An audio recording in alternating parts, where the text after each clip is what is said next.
I'm going to give you a little bit of a review after close to about 40,000 rounds between my Glock 19X and my Glock 45 MOS.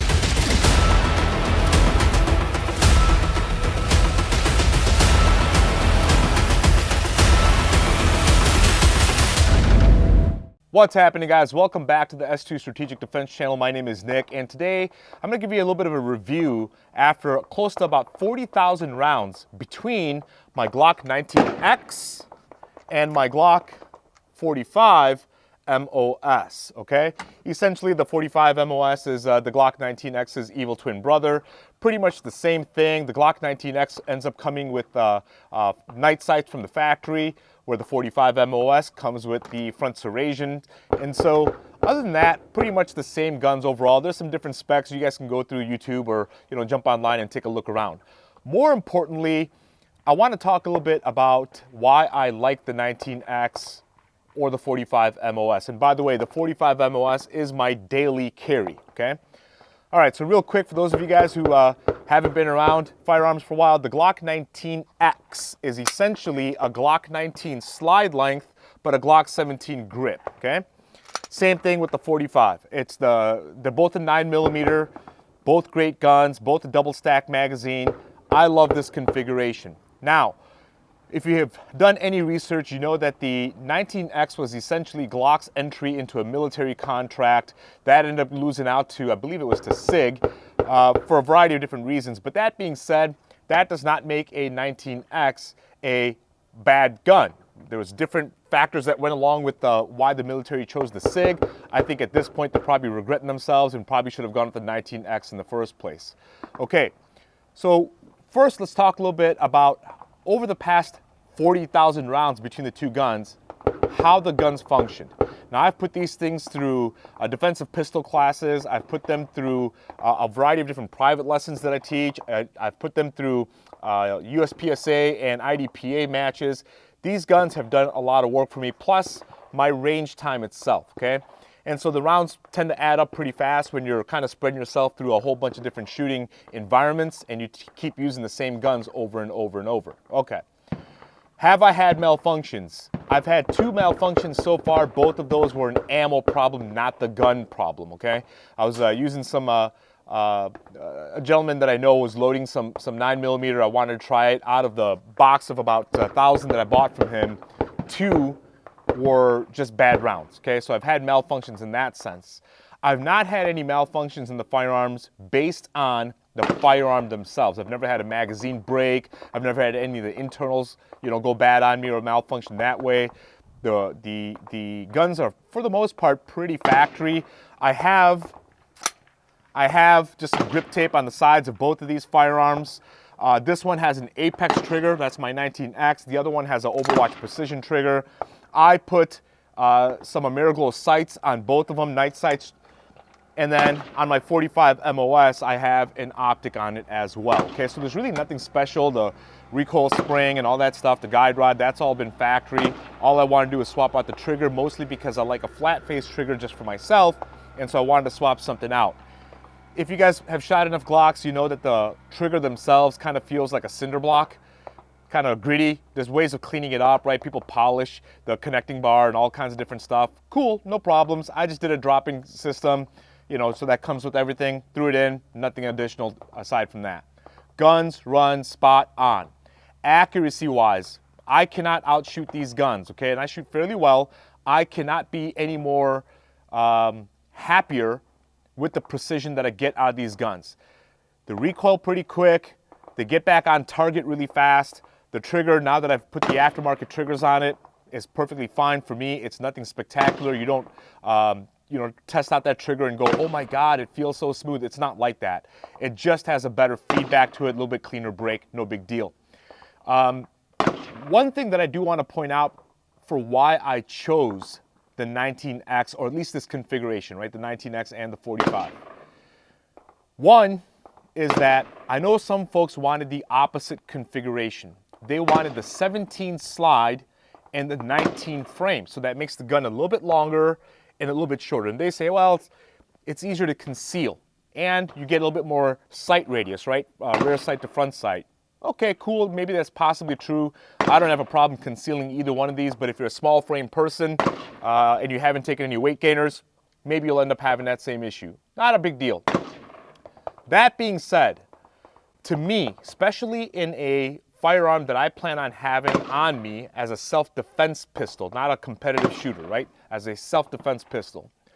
It's important to me that when I reach through the holster and grab my firearm, that I get the best purchase on that firearm, meaning my grip is spot on every single time. When you take a shorter grip frame, like on a 19, my bottom two fingers will hang off of the bottom of the gun, right? They'll get right past the magazine. And people say, well, you can just do a +2 base plate. Not a big deal. But if I do a +2 base plate, it's the same thing as what I got here, right? And so I didn't really help myself any. So for me, I feel like if you're going to draw a firearm and have to use it in a self-defense situation, whether it's single-handed, you got all the stress going on, there's movement going on, you might be, trying to protect yourself or trying to protect somebody else. There's a whole bunch of things that happen that's unlike the range, right?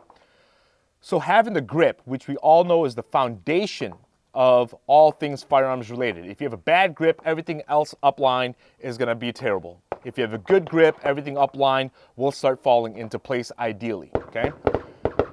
Why would I want to compromise my grip for literally about a 1/4 inch extra sight radius? A self-defense pistol isn't designed to be punching out at 100 yards. We don't do that kind of stuff. I don't think in self-defense firearms based cases, you see somebody taking a 100-yard shot or an 80-yard shot. It's always up close and personal, which means if you want to control recoil, if you want to clean trigger press, if you want to be able to drive the firearm quickly and accurately and without having to have the gun dancing around in your hands, you need to have a good quality grip. So for me, having the 19 slide and the 17 frame makes most amount of sense because every single time I grab the firearm, I'm never running out of real estate to get a good purchase on that firearm. So my grip is always good, right? If my grip is good, then I can handle the rest of the firearm absolutely fine. If my grip is bad, I potentially will compromise the rest of the sequence of that event, okay?